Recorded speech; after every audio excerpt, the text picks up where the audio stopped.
फागुन के त्योहार में मेरा देवादिदेव महादेव माता पार्वती के साथ होली खेलता है, मेरा कृष्ण कन्हैया राधा रानी के साथ होली खेलता है। आप भी अपने इष्ट मित्रों के साथ होली खेलिए और दिल से खेलिए। एक बात बहुत ध्यान लगाकर सुनिएगा, एक बेलपत्री और उस बेलपत्री में एक चंदन की बिंदी और एक अक्षत का दाना मात्र रखकर भी अगर शिवालय पर चढ़ा दी जाती है,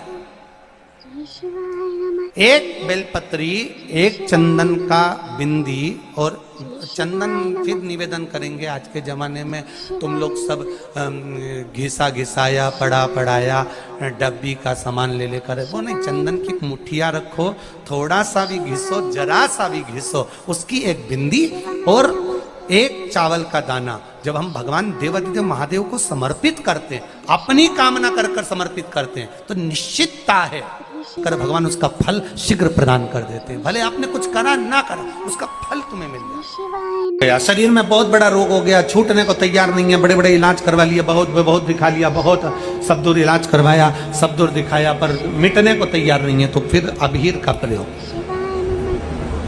एक चावल का दाना, एक श्वेत पुष्प और अबीर भगवान शंकर को समर्पित कर धीरे धीरे धीरे धीरे शरीर का रोग अपने आप समाप्त होना प्रारंभ हो जाए। होली में मोटे मोटे डूंड जलाए जाते हैं, डूंडा की राख तैयार होती है, उसका कालापन जो तैयार होता है उसको उठाकर ले आए और कपड़े में उसको छान कर राख तैयार कर कर 3-4 बार छानने के बाद उस भस्म को 12 बजे से 1 बजे के बीच में शिव जी को समर्पित कर देता है और उस भस्म को उठाकर उसमें घी मिलाकर मस्तक पर तिलक लगाकर चले जाता है। वो जिंदगी में कभी हार नहीं सकता, विजय ही पाकर आता है, उसकी कभी हार नहीं हो सकता।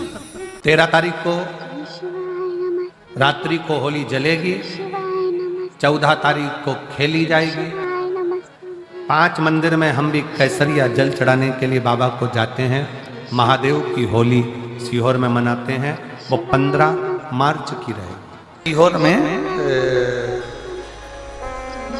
महादेव की होली होती है। आप लोग आए हो कभी?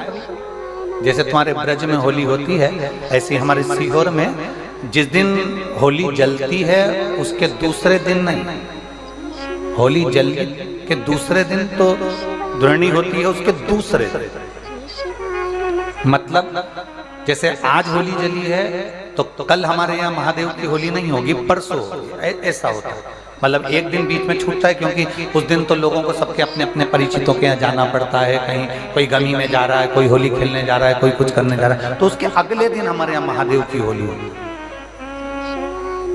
मैं सबसे निवेदन करूंगा, कभी मौका लगे तो हम सूचना देंगे आपको, सीहोर की कथा में बोलेंगे, तो कभी मौका लगे तो एक बार महादेव की होली खेलने के लिए आप सीहोर कभी मौका लगे, तुम ब्रज की होली तो बहुत खेले होगे, एक बार महादेव की होली खेलने सीहोर आओ।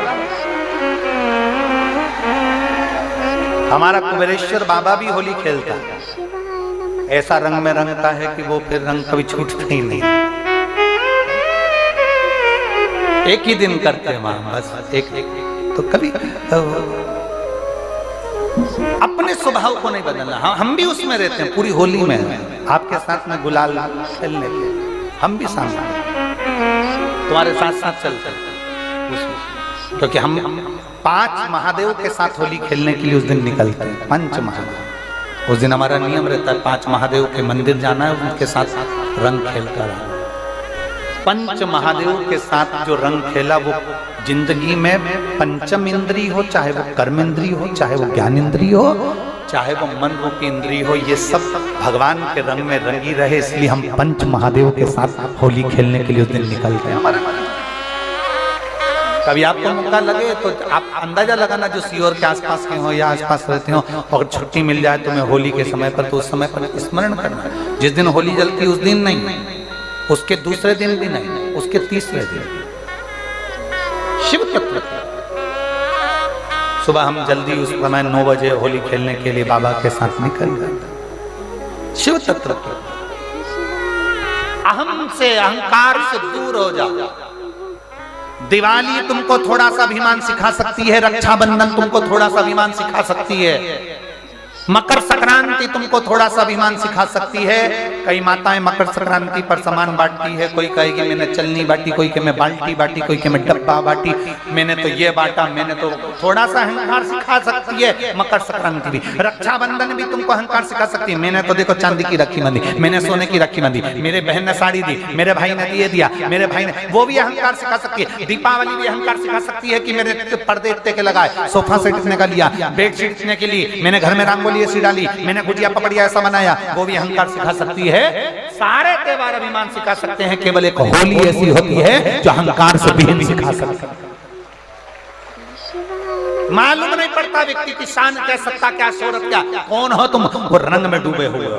बस शिव तत्व वही कहता है, इस महादेव के रंग में एक बार अगर डूब गए तो फिर तुम उस रंग में रंगने के बाद दूसरा रंग तुम पर चढ़ता नहीं है। क्या रही है निवेदन है, अगर किसी को कलर लगा रहे हो, रंग लगा रहे हो, या किसी को रंग में डुबो रहे हो, या किसी को रंग लगा रहे हो, तो हम जिसको रंग लगा रहे हैं इतना विचार जरूर करना कि इसके साथ जिंदगी में हम कभी अपना रंग बदलेंगे नहीं, इसको और गहरा करते चलें। कलर लगाओ, खूब लगाओ, गुलाल लगाओ, खूब लगाओ, पर जिसको रंग लगा रहे हो उसमें एक प्रेम का रंग भी जोड़ो कि हम आखिरी तक ये रंग ना बदले, ये रंग ना बदले। समय बदलता रहेगा, जीवन बदलता रहेगा, पर आज के मनुष्य भी अपना रंग बदल। होली आ रही है, लगी नहीं रिया की होली जैसा है। दिवाली आती है तो लगता ही नहीं कि दिवाली जैसा है, राखी आती तो लगता ही नहीं राखी जैसा है। सारे त्योहार फीके हो गए गुरुजी। हमने कहा त्योहार फीके नहीं हुए, त्योहार का कलर फीका नहीं हुआ, त्योहार का रंग फीका नहीं हुआ है, बस त्योहार वही है, गुलाल वही है, मिठाई वही है, गुजिया पपड़िया वही है, खुरमे चकरी वही है, पपड़िया वही है, गुजिया वही है, इंसान वही है। बस बाजार में से जो रौनक समाप्त नहीं हुई है, रौनक आपके भीतर की समाप्त हो गई। आपके भीतर इतनी ईर्ष्या भराती गई, इतनी ईर्ष्या भराती गई, इतनी ईर्ष्या भराती गई कि वो ईर्ष्या के कारण, उस अहंकार के कारण, उस अहम के कारण तुम एक दूसरे से मिलना पसंद नहीं कर पाते। पहले के लोग कहते थे हमारे यहाँ जब होली होती थी इतने लोग आते थे, मिलने जाते थे, गुलाल लेकर जाते थे। आजकल तो कोई दिखता नहीं है। कारण केवल इतना सा है, तुम्हारा अहंकार, तुम्हारा ईगो, तुम्हारा अभिमान तुम्हें अपने घर से बाहर नहीं निकालता। तुम घर से बाहर नहीं निकलते अपने अहंकार के कारण, अपनी काया के कारण, अपनी अभिमतता के कारण आप दूसरे से मिलना पसंद नहीं करते। जरा सा कोई ने कलर लगाया तुम्हें क्रोध आ गया, जरा सा किसी ने गुलाल लगाया तुम्हें गुस्सा आ गया, जरा सा कोई आया भाभी जी भैया जी करके गुलाल लगा गया तुम न न न न न न नो नो नो नो, कहाँ जाओ? इतने वीआईपी हो गए, इतने वीआईपी हो गए, इतने वीआईपी हो गए कि अपने त्योहारों से भी दूर हो गए। मेरा निवेदन है, होली का त्योहार आ रहा है, उस फागुन के त्योहार में मेरा देवाधिदेव महादेव माता पार्वती के साथ होली खेलता है, मेरा कृष्ण कन्हैया राधा रानी के साथ होली खेलता है। आप भी अपने इष्ट मित्रों के साथ होली खेलिए और दिल से खेलिए। अरे सीहोर में, सीहोर जिले में एक होली होती थी, उस होली का नाम हमने पिछली बार बदल दिया था। कौन सी होली कर दी थी? महादेव की होली।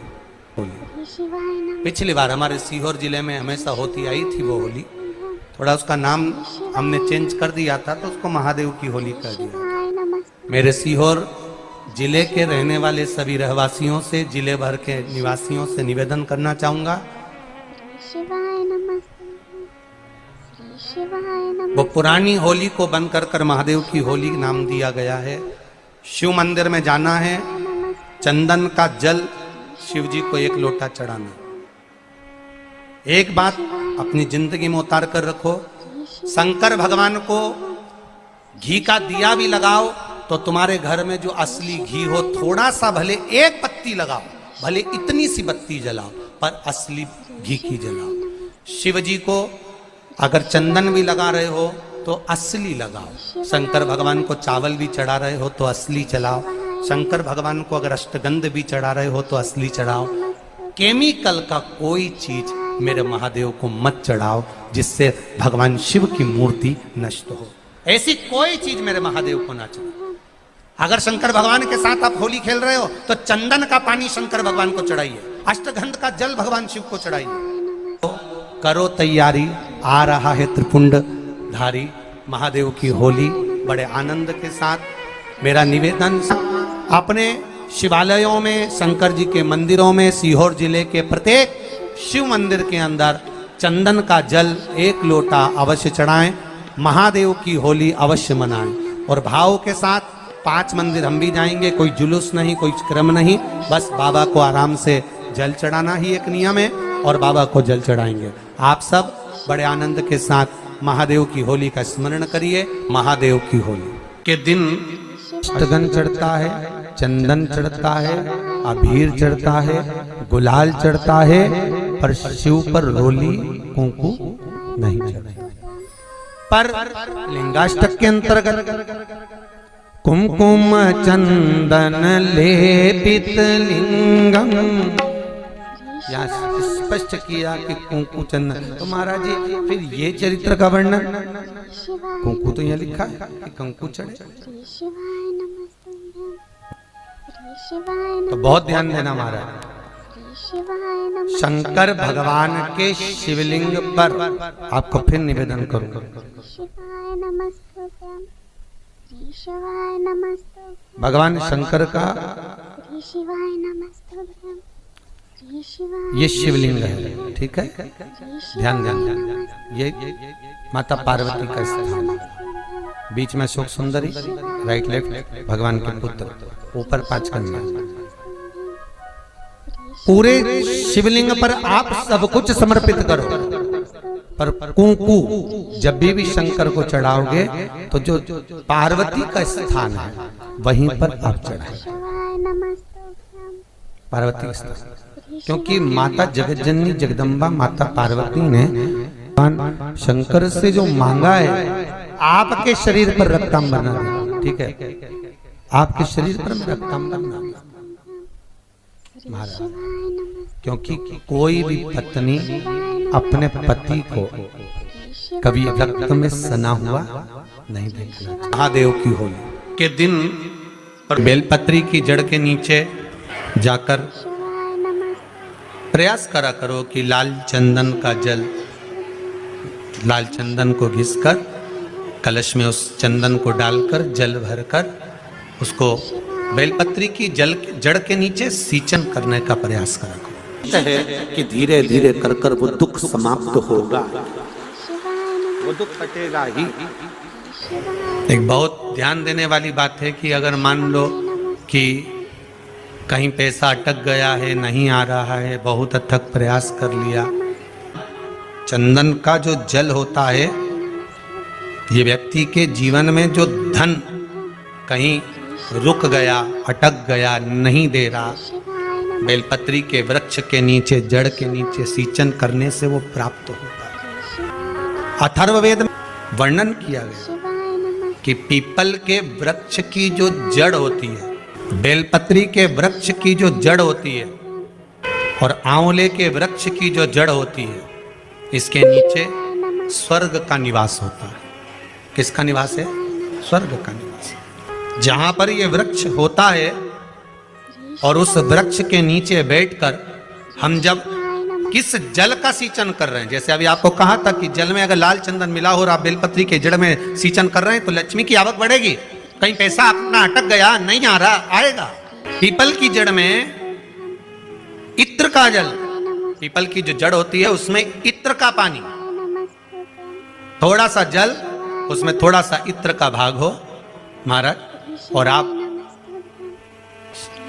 भगवान पीपल देव, पिपलेश्वर महादेव का स्मरण कर कर पीपल की जड़ में अगर जल चढ़ा रहे हैं और मान लो शरीर में कोई कष्ट हो गया है, शरीर में कोई रोग हो गया है, कोई मालूम पड़े ये हाथ 4 दिन से दुख रहा है या 4 दिन से ये नस दब गई है या ये कमर दब रही है, तो आप 2-4 दिन कर देखो।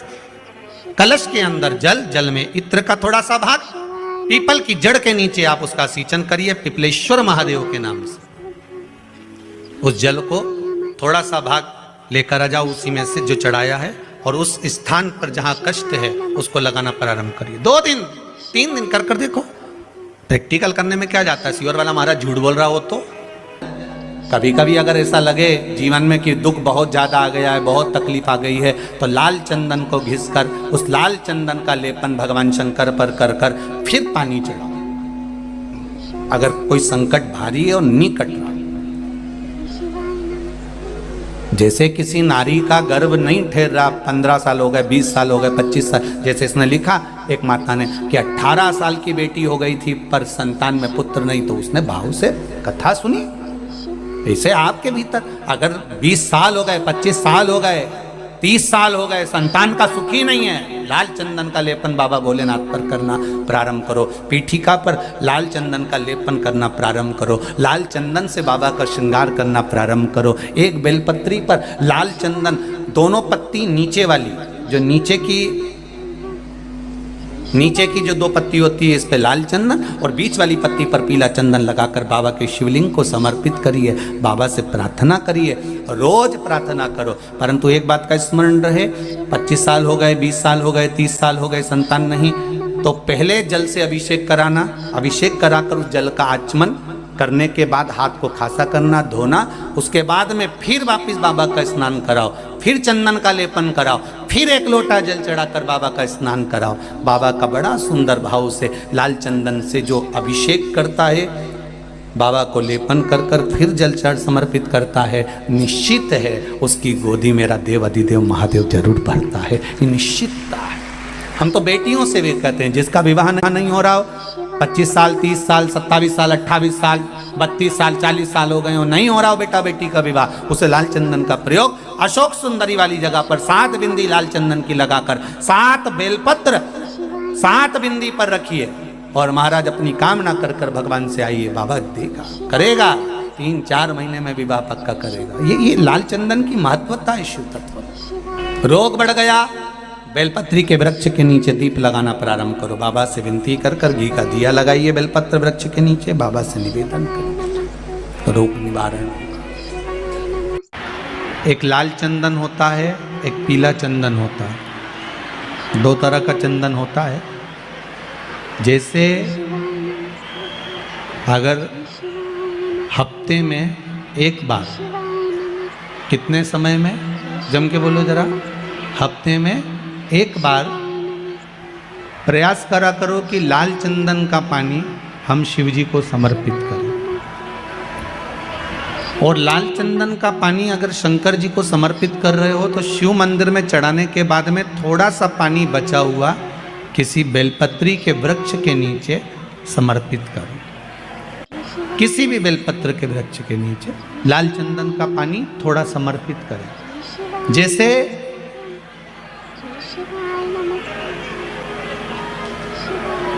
अगर बच्चों का विवाह नहीं होता है, शादी नहीं होती है, तो अपन लोग क्या करते हैं कि भाई एक बेलपत्री का जो पत्ता होता है, उस पत्ते के बीच वाली जो पत्ती होती है, उस पत्ती पर अपन केसर को घिसकर, केसर को घोलकर उस पत्ती पर अपन केसर का तिलक लगा देते हैं। और केसर का तिलक लगाकर जिसका विवाह नहीं होता, उसकी ये बीच वाली उंगली पर, ये बीच वाली पत्ती को अंगूठे से टच कर कर उसको रख देते हैं। उसका नाम और गोत्र बोलकर उस पत्ती को शंकर भगवान पर किसी भी प्रदोष के दिन शिव जी को समर्पित कर देते हैं। बस इतना याद रखें कि इस पत्ती का जो मुख है वो जलाधारी की ओर होना चाहिए। जब हम चढ़ाएं उस समय पर केसर का तिलक लगाकर अंगूठे से उसको टच कर कर नाम गोत्र बोलकर, जिसका विवाह नहीं हो रहा है, शादी नहीं हो रही है, शिव जी को उसे चढ़ा दो किसी भी प्रदोष को। और किसी भी शिव मंदिर में आप उसको समर्पित कर सकते। किसी भी प्रदोष को किसी भी शिव मंदिर में आप समर्पित कर दीजिए। बाबा से निवेदन करिएगा, बाबा स्वीकार करेगा, और विश्वास है कि 3 महीने में बाबा उसका विवाह पक्का कर ही देगा। ये पक्का है। शिव स्मरण करना। भगवान देवाधिदेव महादेव की कथा कह रही है, शंकर का चरित्र कह रहा है, मेरे शिव का अनुमोदन। श्री शिवाय नमस्तुभ्यं, श्री शिवाय नमस्तुभ्यं, श्री